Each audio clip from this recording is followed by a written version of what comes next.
जिला कांग्रेस कमेटी के बुद्धिजीवी प्रकोष्ठ जिला अध्यक्ष हुकम सिंह के अनुसार देश की आजादी में कांग्रेस पार्टी की ऐतिहासिक और महत्वपूर्ण भूमिका है, जबकि भाजपा और आरएसएस का जन्म भी नहीं हुआ था।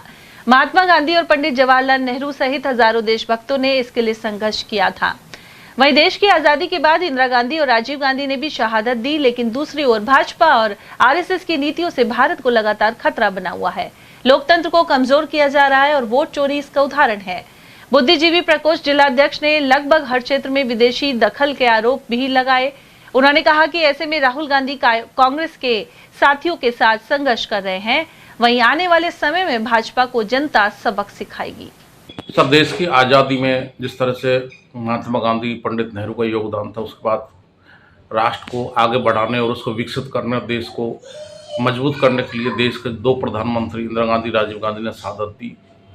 उसी राष्ट्रवाद के हिसाब से अब गांधी परिवार आगे चल रहा है। जिस तरह से मनमोहन सिंह सरकार ने 10 साल करके देश को आगे बढ़ाया और अब देश में जो शासन व्यवस्था है वो उद्योगपतियों की मदद कर रही है, तो मेरा कहने का मतलब है कि अब राहुल गांधी देश के लिए फिर सड़कों पर निकले रहे। गांधी परिवार, राष्ट्रवाद इनमें कूट कूट के भरा है।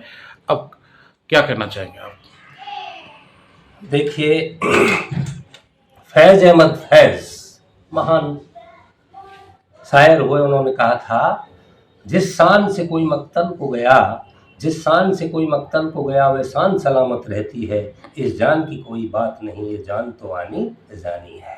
फैज अहमद फैज के शब्द गांधी परिवार पर एकदम से सटीक बैठते हैं और सत्य है, क्योंकि इतिहास गवाह है।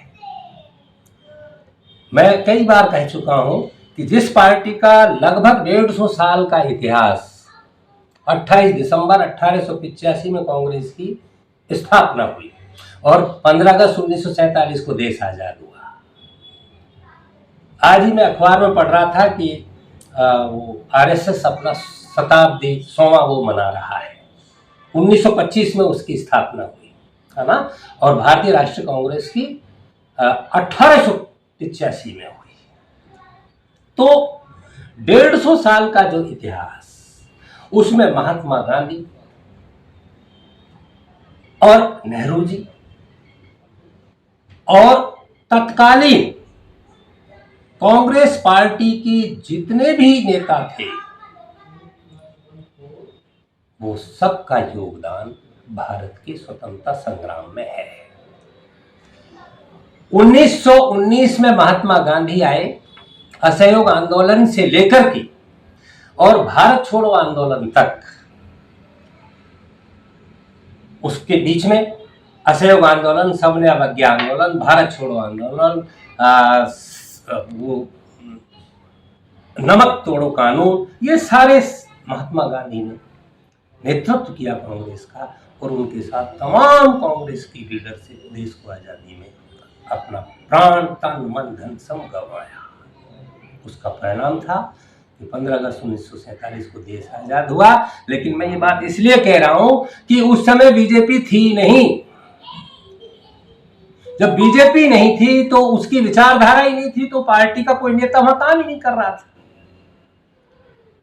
और काम कर रहा था तो वो आरएसएस हेडगेवार साहब का जो संस्थान था वो कर रहा था, लेकिन वो फ्रंट पर कहीं भी नहीं था। पूरा आप इतिहास उठाकर देखिए स्वतंत्रता संग्राम का। यही तो कारण है कि बीजेपी को अब इतिहास को पुनर्लेखन करवाना पड़ रहा है।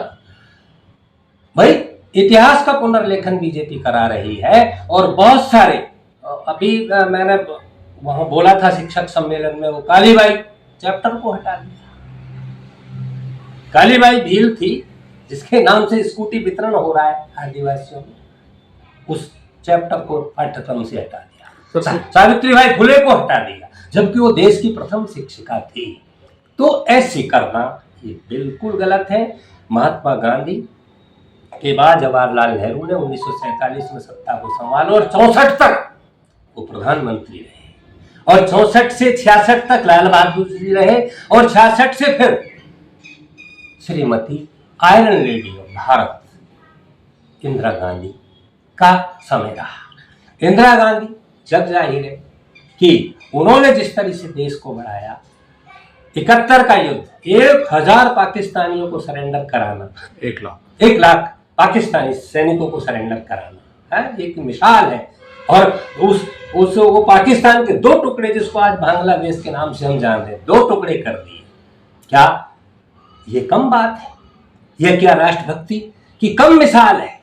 और फिर उसी महिला ने को ऐसे ही कोई सिरफिरे व्यक्ति के द्वारा, गोडसे जैसा व्यक्ति, जैसे गांधी का अंत किया गया, इसी तरह की विचारधारा के किसी व्यक्ति द्वारा, और माननीय इंदिरा गांधी जी के भी 17 गोलियां उनके सीने में उतार दी गई। तो ये शहादत है देश के नाम, इस परिवार की शहादत है। नेहरू को नहीं मिटाया जा सकता, गांधी को नहीं मिटाया जा सकता, इंदिरा जी को नहीं मिटाया जा सकता, और उनके बाद उनका बेटा राजीव गांधी, और फिर उनको मानव बम से उड़ा दिया गया। ये राष्ट्रभक्ति की मिसालें हैं, जिनकी उंगली भी नहीं कटी देशभक्ति में, राष्ट्रभक्ति में। ये तो अयोध्या में राम मंदिर बना दो, अब मथुरा की बारी है, अब काशी में ये कर दो, मतलब सिर्फ देश में नफरतवाद और हिंदू और मुसलमान के अलावा इनके पास कोई और रास्ता ही नहीं है। अरे भाई, ऐसा नहीं हो सकता।